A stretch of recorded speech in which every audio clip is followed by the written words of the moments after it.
Bonjour à tous.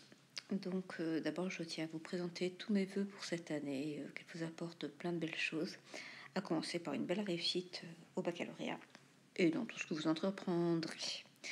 Voilà, donc aujourd'hui nous allons procéder à la correction d'un certain nombre d'exercices sur les limites de fonction. Donc je vous avais distribué le cours avant les vacances, donc j'espère que vous l'avez lu, mais sinon celui de votre manuel est extrêmement clair et succinct, donc n'hésitez pas à le relire avant de chercher les exercices. Donc nous allons procéder à la correction des exercices 11, 12, 13, 17, 18, 21 et 22 que j'espère vous aurez cherché sur la durée de la séance et éventuellement au-delà si ça n'a pas suffi. Voilà, donc là je vais essayer de détailler autant que possible. Donc on part sur l'exercice 11.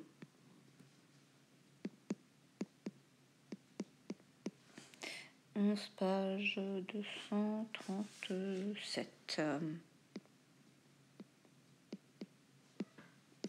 Alors, il s'agit dans cet exercice de déterminer la limite en plus l'infini de la fonction f définie sur R à valeur dans R et qui à x associe 5x moins cosinus x, moins 4 cosinus x.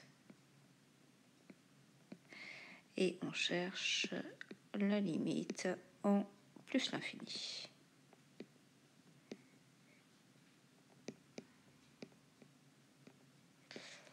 Donc dès lors qu'il y a présence de cosinus x ou de sinus x, c'est comme avec les suites, on procède par encadrement. Donc ce que l'on sait, et ces deux ça compare, c'est que pour tout réel x, cosinus x est toujours compris entre moins 1 et 1, au sens large. Donc on fait apparaître l'expression de la fonction en multipliant dans un premier temps par moins 4. Moins 4 étant un nombre négatif, on renverse les inégalités. Donc moins 4 cosinus x va donc être compris entre moins 4 et 4. Et il suffit alors d'ajouter 5x, qu'on ajoute un nombre positif ou négatif. Ça ne change pas le sens de l'inégalité. Donc finalement, on obtient que f de x est compris entre 5x plus 4 et 5x moins 4. Donc maintenant, on va déterminer la limite des deux fonctions encadrantes. Sur la partie présent. Donc on sait que 5x plus 4 tend vers plus l'infini lorsque x tend vers plus l'infini, puisque c'est une fonction affine croissante, puisque 5 est un nombre positif. Et il en va de même pour la limite de 5x moins 4. Pour les mêmes raisons, 5 étant tout le temps positif. Donc par passage à la limite, on peut observer que la limite de f de x est comprise entre plus l'infini et plus l'infini, ce qui nous fait une belle jambe. En fait, la minoration seule suffit. Donc cette limite-là, elle est complètement inutile. Cette majoration est complètement inutile, puisque être majorée par une fonction qui tend vers plus l'infini ne donne pas tellement de renseignements quant à la limite de la fonction elle-même. Donc non pas par encadrement, mais par comparaison, f de x étant minoré par une fonction qui tend vers plus l'infini, la limite de f de x est supérieure ou égale à la limite de 5x moins 4, donc plus l'infini. Donc si on a une fonction dont la limite est supérieure à plus l'infini, ça signifie que la limite est plus l'infini.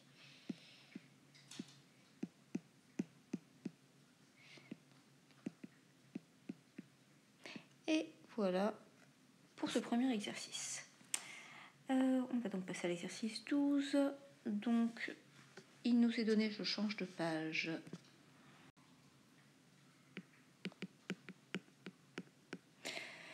« 237, toujours autant. Donc, il nous est donné la courbe représentative d'une fonction h qui est définie sur R par l'expression de sinus x moins x au carré. Alors, donc, dans un premier temps, il nous est demandé de conjecturer les limites en plus et moins l'infini. Bon, il semble bien que la limite de h de x lorsque x tend vers moins l'infini soit égale à la limite de h de x lorsque x tend vers plus l'infini, et que ces limites soient égales à moins l'infini, puisqu'on observe que la courbe, bon, je ne reproduis pas exactement,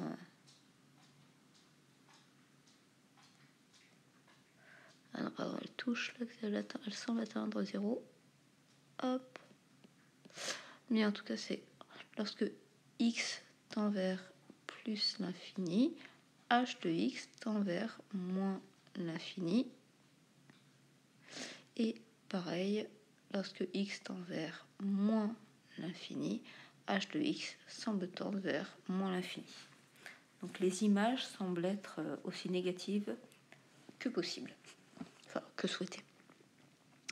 Donc maintenant on va passer à la démonstration. Donc comme il est question, comme il est question d'une fonction qui comporte sinus x, on procède là encore par encadrement.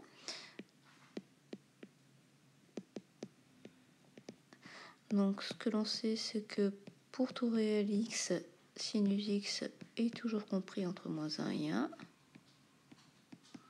On multiplie par 2, qui est un nombre positif, donc ça ne change pas le sens de l'inégalité. Et ainsi, 2 sinus x est compris entre -2 et 2. On y soustrait x au carré, on y ajoute moins x au carré, c'est pareil. Ça ne change pas le sens de l'inégalité, quel que soit le signe de moins x au carré. Et ainsi, on obtient que h de x est compris entre moins x au carré moins 2 et moins x au carré plus 2. Bien, donc maintenant on observe ce qui se passe quant aux limites. Donc ce que l'on sait, c'est que la limite de moins x au carré lorsque x tend vers moins l'infini, c'est moins l'infini. Pareil pour la limite en plus l'infini, donc la limite de moins x au carré, c'est moins l'infini en plus l'infini. En effet, je vous rappelle, donc la fonction x au carré, elle ressemble à ça. Et donc la fonction moins x au carré, c'est la courbe symétrique par rapport à l'axe des abscisses. Donc c'est la parabole dont les branches tendent vers moins l'infini lorsque x tend vers plus l'infini ou vers moins l'infini. Donc maintenant, pour construire les fonctions encadrant, il suffit d'ajouter ou d'enlever 2 à moins l'infini, ce qui lui fait pas très mal. Donc la limite donc, de moins x au carré moins 2 en moins l'infini est égale à la limite de moins x au carré plus 2 lorsque x tend vers moins l'infini. Et ça nous donne moins l'infini. Donc par passage à la limite dans l'encadrement que j'encadre, ça nous dit que la limite de h de x lorsque x tend vers moins l'infini est compris entre les deux limites précédentes, c'est-à-dire entre moins l'infini et moins l'infini. Donc la minoration, dire que la limite est supérieure à moins l'infini, c'est un peu inutile. Mais en revanche, dire que la limite de h de x est inférieure à moins l'infini, ça implique que la limite de h de x lorsque x tend vers moins l'infini est égale à moins l'infini. En fait, dire que la limite est égale à moins l'infini, c'est un abus de langage. En toute rigueur, on dirait que le h de x diverge vers moins l'infini. C'est pas vraiment une limite. C'est une limite dans R complété, donc ça nous semble plus gros que R. Voilà, donc là maintenant on passe à ce qui se passe en plus l'infini. Alors, donc on avait vu tout à l'heure que la limite de moins x au carré en plus l'infini, c'est moins l'infini. Donc en soustrayant et en ajoutant 2, ça nous donne que la limite de moins x au carré moins 2 lorsque x tend vers plus l'infini est égale à la limite de moins x au carré plus 2 lorsque x tend vers plus l'infini qui est égal à moins l'infini. Et donc par encadrement, exactement comme tout à l'heure, ça nous donne que la limite de h de x lorsque x tend vers plus l'infini est quelque part entre moins l'infini et moins l'infini, donc c'est moins l'infini et puis voilà. Donc la limite de h de x égale moins l'infini lorsque x tend vers plus l'infini. Ce qui démontre les conjectures que nous avions émises. Et on va pouvoir passer à l'exercice suivant. Donc là, je change de page. Et on est parti pour l'exercice 13. Alors, l'exercice 13, hop là. De quoi est-il question? Donc, on considère la fonction g définie sur l'intervalle 0 plus l'infini à valeur dans R et qui a x associe cosinus x sur x. Donc évidemment x est différent de 0, donc c'est bien défini. Alors dans un premier temps, on veut donner un encadrement de g de x.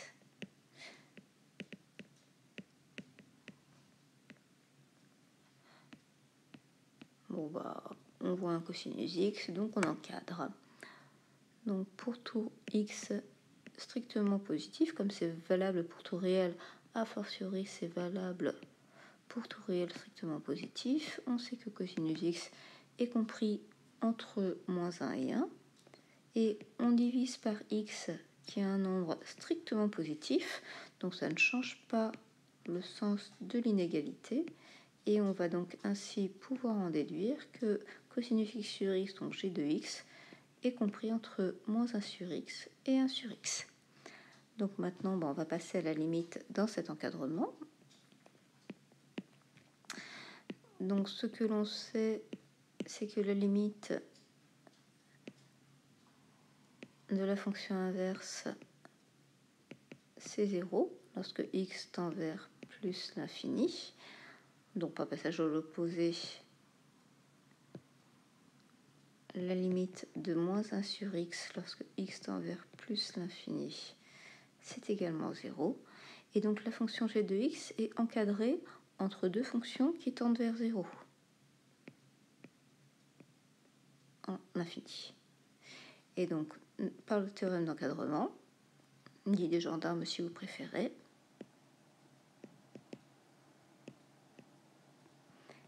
donc pour appliquer ce théorème, il est fondamental de bien vérifier que la limite des deux fonctions qui encadrent est la même. Si jamais on arrivait à dire que, je sais pas moi, la limite de g de x est comprise entre 0 et 1, ça ne nous apporterait absolument aucun renseignement. Donc là, c'est le fait que les deux limites, la limite de moins 1 sur x et la limite de 1 sur x soient égales, que on peut conclure que g de x est convergente et converge vers 0.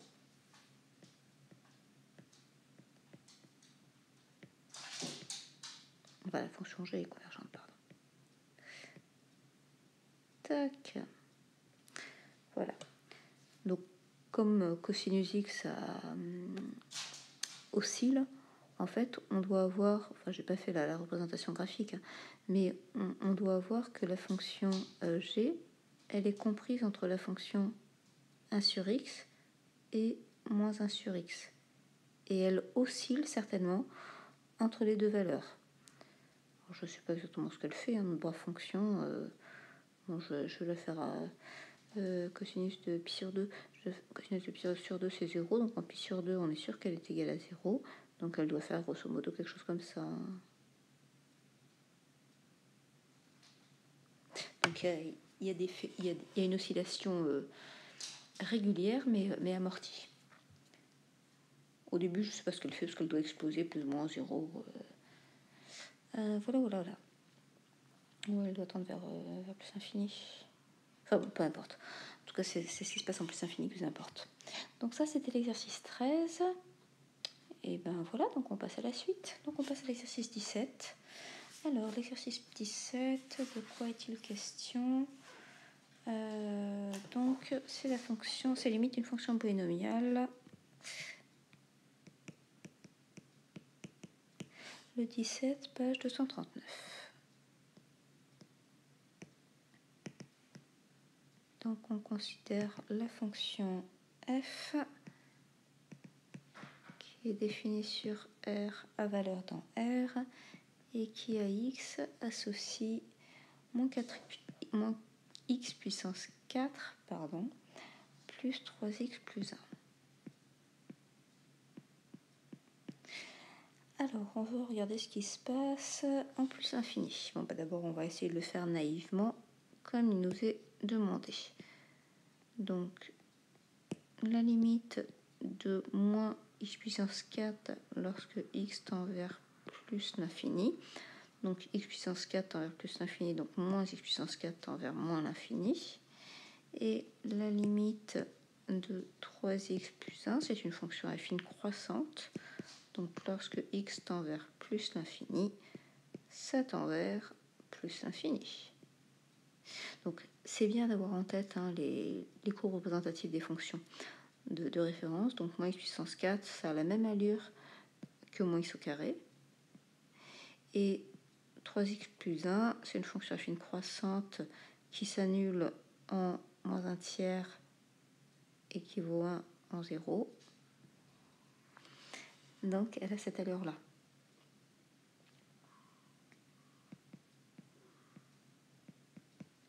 Donc, elle tend vers plus infini en plus infini. Donc, quand on ajoute une fonction qui tend vers moins l'infini à une fonction qui tend vers plus l'infini, on a une forme indéterminée du type infini moins l'infini. Enfin, moins l'infini plus infini.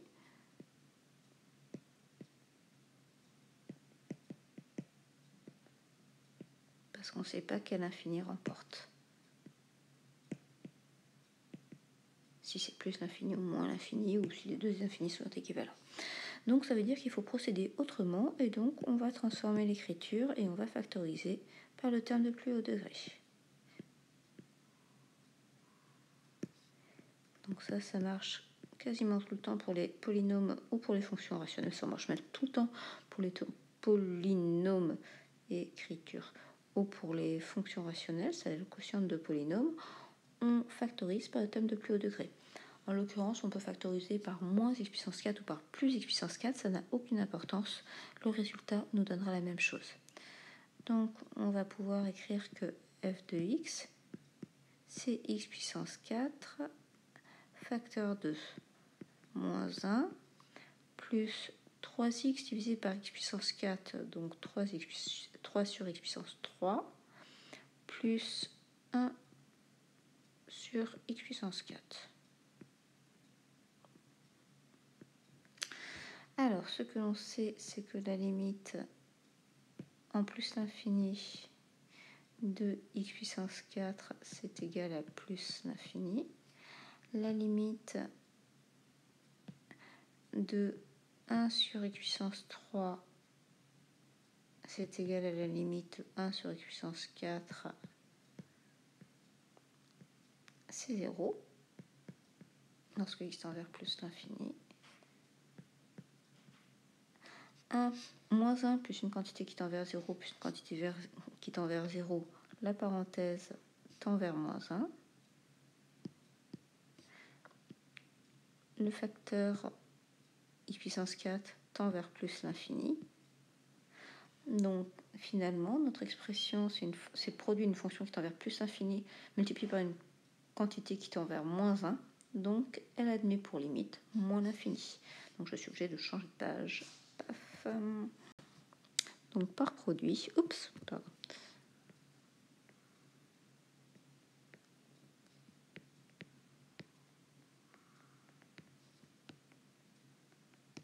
limite de f de x égale moins l'infini lorsque x tend vers plus plus l'infini. Et ça termine cet exercice-là. On va pouvoir passer à l'exercice suivant, à savoir le 18. Alors, cette fois-ci, on a une fonction rationnelle qui s'appelle f,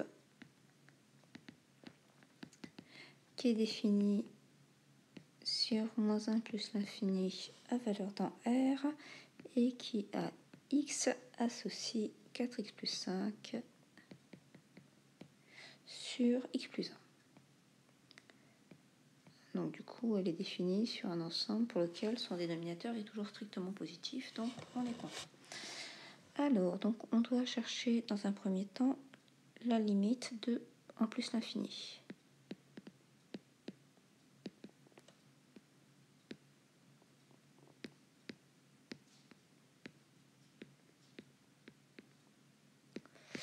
Alors, ce qu'on voit, c'est que naïvement, évidemment, ça ne va pas fonctionner. Donc, la limite de 4x plus 5 en plus l'infini, c'est plus l'infini. La limite de x plus 1 en plus l'infini, c'est plus l'infini. Et plus l'infini divisé par plus l'infini, c'est une forme indéterminée.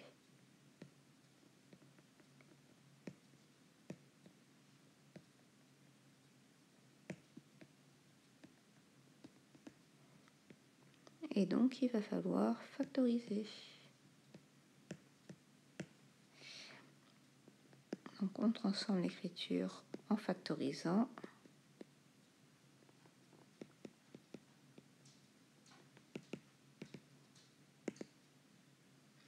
Donc, on factorise par x numérateur et dénominateur. Et donc, ainsi, on peut écrire que f de x, c'est x facteur de 4 plus 5 sur x divisé par x facteur de 1 plus 1 sur x.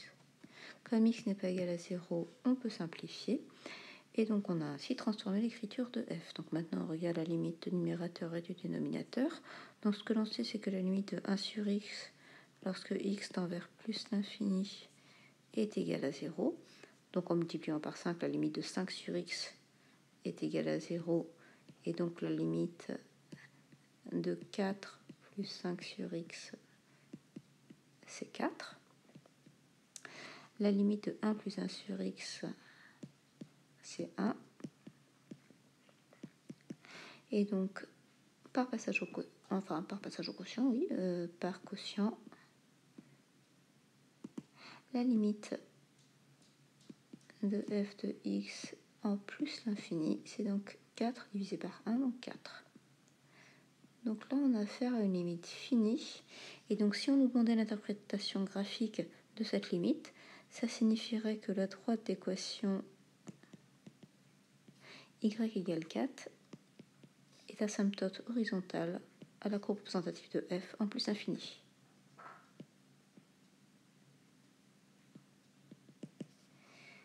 Horizontale à la courbe représentative de f en plus l'infini. Donc on ne sait pas très bien comment se comporte la courbe, mais quoi qu'il en soit, elle n'est pas définie en moins 1. Donc en moins 1, il y a une asymptote verticale, mais ça on ne le sait pas encore. Mais en tout cas, la droite d'équation y égale 4 est asymptote horizontale à la courbe. Tac. Donc je ne sais pas encore si ma fonction elle tend, elle vaut 5 en plus l'infini, ou elle doit. Moi je dirais bien qu'elle est cette allure-là, la courbe. Tac. Et en 0, elle vaut 5.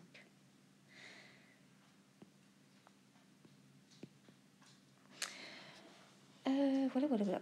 Donc ça, la sur asymptote, c'est une droite en fait qui nous donne la direction de la courbe en plus infini. Donc ça nous donne la limite en plus infini. Donc on va passer la limite lorsque x tend vers 1, tend vers moins 1 par valeur positive. Alors, donc l'étude de la limite de f de x lorsque x tend vers moins 1. Évidemment, x supérieur à moins 1, puisqu'on a envisagé la fonction seulement sur l'intervalle moins 1 plus l'infini.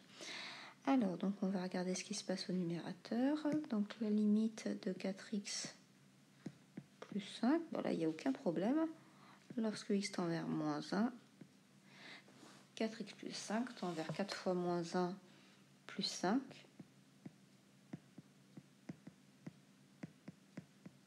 C'est-à-dire 1. On regarde la limite du dénominateur, donc la limite de x plus 1 lorsque x tend vers moins 1, x supérieur à moins 1, et bien ça tend vers moins 1 plus 1, c'est-à-dire 0, et comme x est supérieur à moins 1, x plus 1 est supérieur à 0, donc ça se note 0 plus. Donc l'inverse de 0, c'est l'infini, et donc il est important de dire qu'on tend vers 0 par valeur positive pour dire si 1 sur x plus 1, donc l'inverse de x plus 1, tend vers plus l'infini ou vers moins l'infini. Je vous rappelle que la fonction inverse, elle a ce comportement-là. Donc si on s'approche de x par valeur négative, 1 sur x tend vers moins l'infini, alors que si on s'approche de x par valeur positive, 1 sur x tend vers plus l'infini. Donc là, on a une quantité qui tend vers 1 par une quantité, on a le quotient d'une quantité qui tend vers 1 par une quantité qui tend vers 0 plus. Donc on a affaire que à des valeurs positives. Et donc la limite de f de x, lorsque x tend vers 1 par valeur, moins 1 décidément, par valeur positive, c'est donc 1 sur 0 plus, mais ça ne s'écrit pas, donc c'est simplement plus l'infini, par passage au quotient.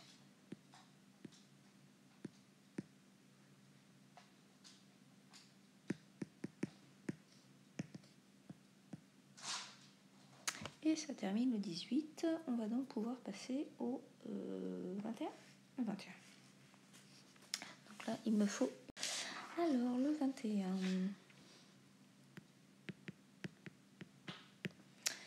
Page 241. Donc, cette fois-ci, on considère la fonction f définie sur R à valeur dans R et qui a x associe exponentielle de x moins 1 demi de x au carré moins x. Alors, il nous est demandé d'étudier les variations de f. Eh bien, ici, la variation de f. Alors, donc, la fonction f, elle est dérivable comme somme d'une fonction exponentielle et d'une fonction polynomiale. Donc, elle est dérivable comme somme d'une fonction de deux fonctions dérivables.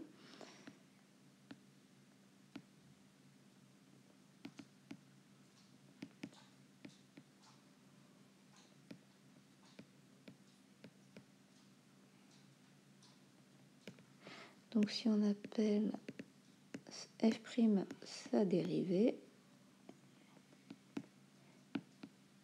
on a pour tout réel x, f' de x. Alors, la dérivée d'exponentielle de x, c'est exponentielle de x.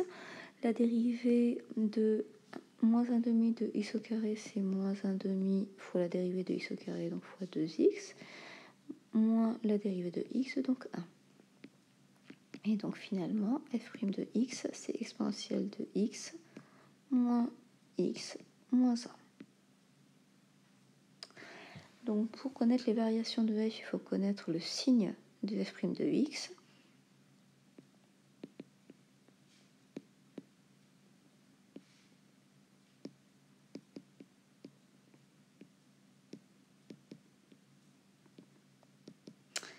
Alors donc pour ça, il y a deux méthodes. Donc le premier argument, c'est d'utiliser la notion de convexité. Donc on sait que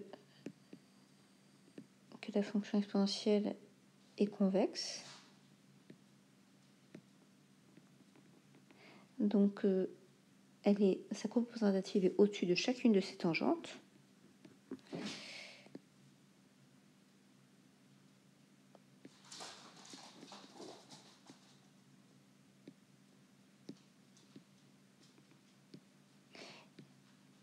et que l'équation de sa tangente en 0, c'est x plus 1. Ça, c'est en fait du cours. Vous êtes censé le savoir.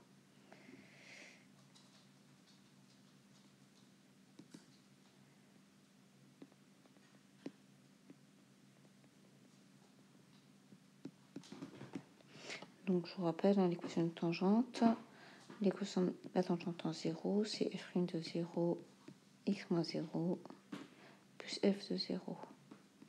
Donc ici, si f, c'est exponentielle de x, je n'aurais peut-être pas dû l'appeler f, allez, je vais l'appeler f tilde.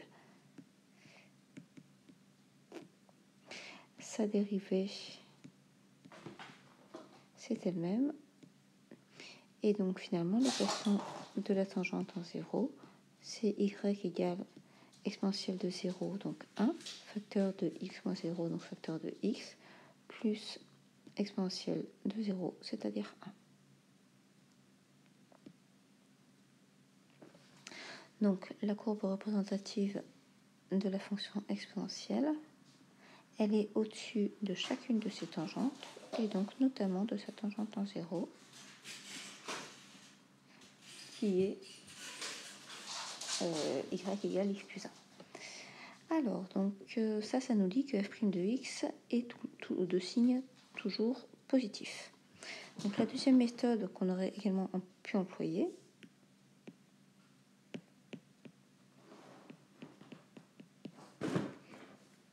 j'ai une demi-minute qui fait la folle, à mes côtés, je suis désolée du bruit adventice.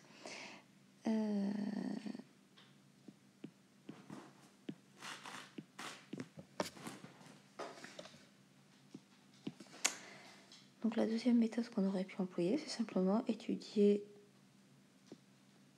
les variations de la fonction f'.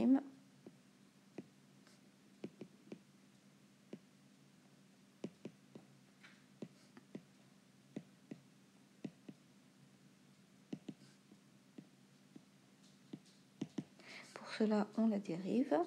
Donc la dérivée de f', c'est ce qu'on note f seconde, et c'est égal à exponentielle de x moins 1.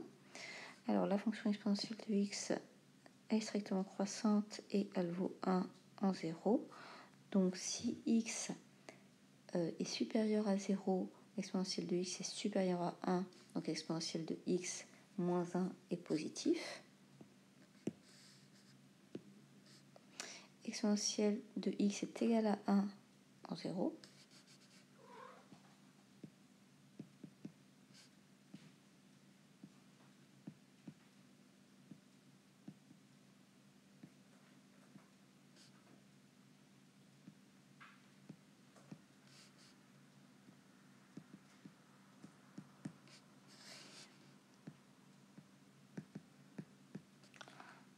Voilà, et donc on a ainsi le signe de f seconde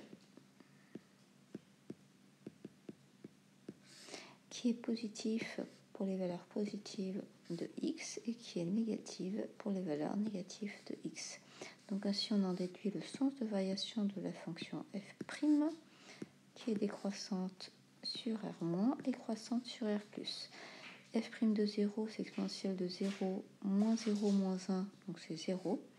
Et donc on en déduit ainsi le signe de f' de x qui est toujours positive et s'annule en 0. Donc ça nous dit que la fonction f est toujours croissante. Je change de page. Alors,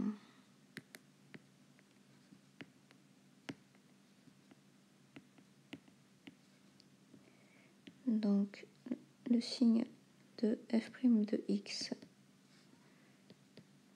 est toujours positif, le fait que s'annule en 0 est un peu superflu, et donc f est toujours strictement croissante.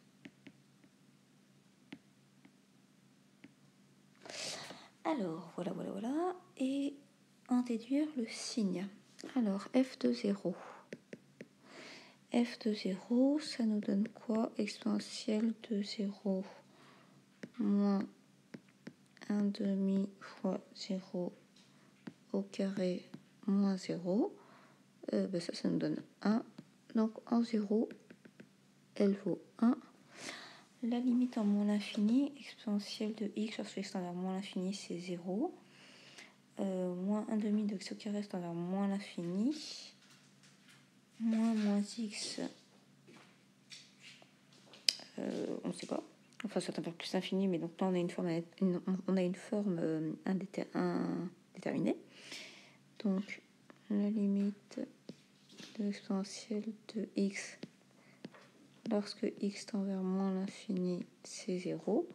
Et donc, pour trouver la limite de moins 1 demi de x au carré moins x, on factorise.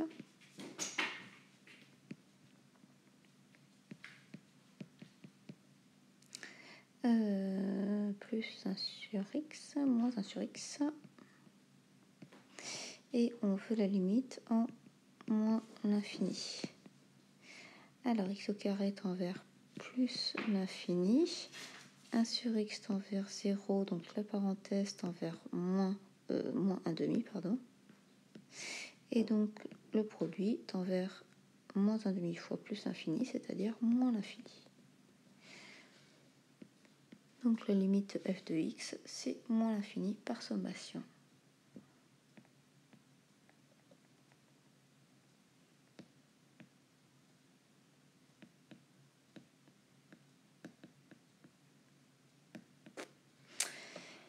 Comme la fonction f elle est continue et strictement croissante sur l'intervalle moins l'infini 0 et qu'elle croît de moins l'infini à 1, bah forcément, il y a une certaine valeur pour laquelle elle vaut 0. On ne va pas s'amuser à déterminer cette valeur. Non, on peut pas, je crois. Enfin, on peut pas avec les outils qu'on connaît actuellement. Donc, si on veut le signe de f de x, bah, il est négatif pour les valeurs de x comprises entre moins l'infini et alpha, et positive pour x supérieur à alpha. Et voilà, et on passe à l'exercice 22. L'exercice 22. Page 241. Alors, donc là c'est un peu la même chose que précédemment. Donc cette fois-ci on considère la fonction h qui est définie sur r à valeur dans r et qui a x associe exponentielle de x moins x au carré plus 2x plus 3. Et on cherche à étudier les limites en plus l'infini et en moins l'infini.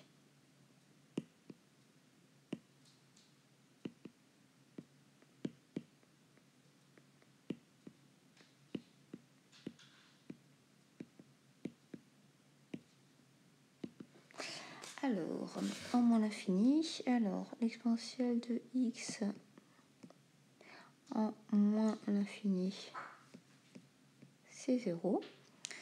Et pour déterminer la limite de moins x au carré plus 2x moins 3, on va regarder la limite des composantes. Alors, en moins l'infini, moins x au carré tend vers moins l'infini. 2x moins 3, fonction affine croissante, donc tend vers moins l'infini en moins l'infini. Et donc, par sommation, 0 moins l'infini, bah, ça donne moins l'infini.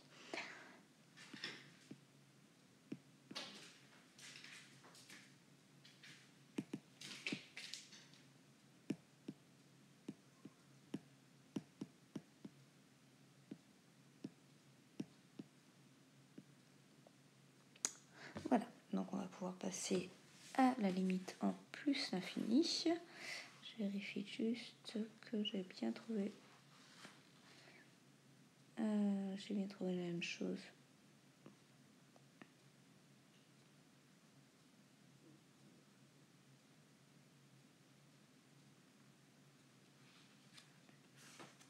Tiens, je voulais le faire.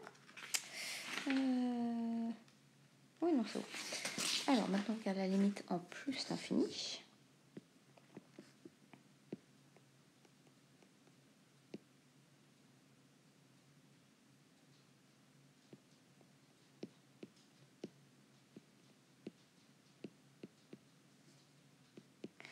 Alors, donc la limite en plus l'infini de exponentielle de x, c'est plus l'infini. La limite de moins x au carré plus 2x plus 3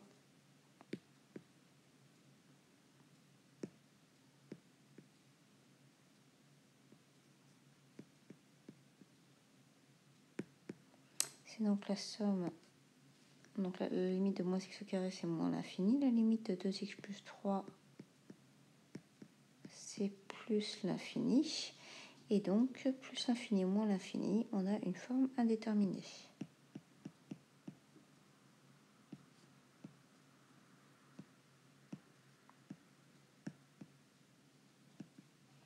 Donc, pour lever l'indétermination, on factorise par les termes de plus haut degré. Et donc, en l'occurrence, on va factoriser par exponentielle de x. Donc là, je prends une nouvelle page.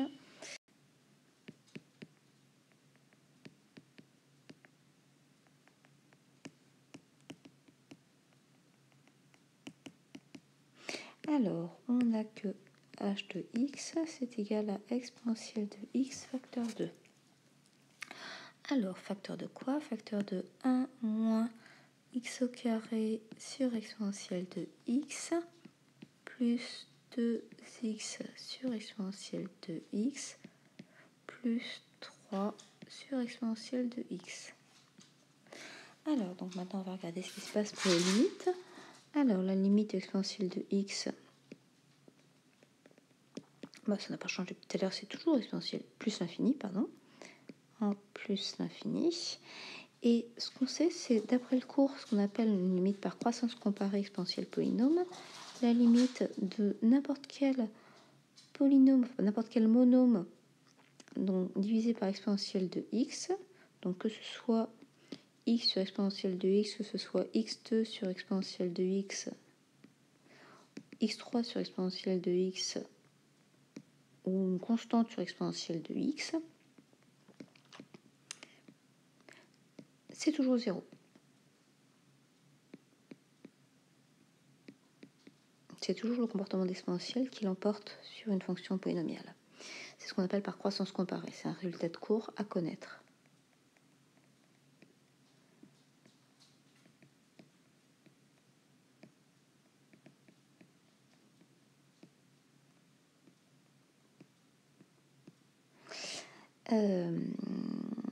Et donc la limite de la parenthèse, c'est 1 moins une quantité qui tend vers 0, moins une quantité qui tend vers 0, moins une quantité qui, juste une quantité qui tend vers 0. Donc toute la parenthèse tend vers 1. Toute la parenthèse tend vers 1. Le facteur devant tend vers plus l'infini. Et donc par produit, la limite de h de x, c'est plus l'infini.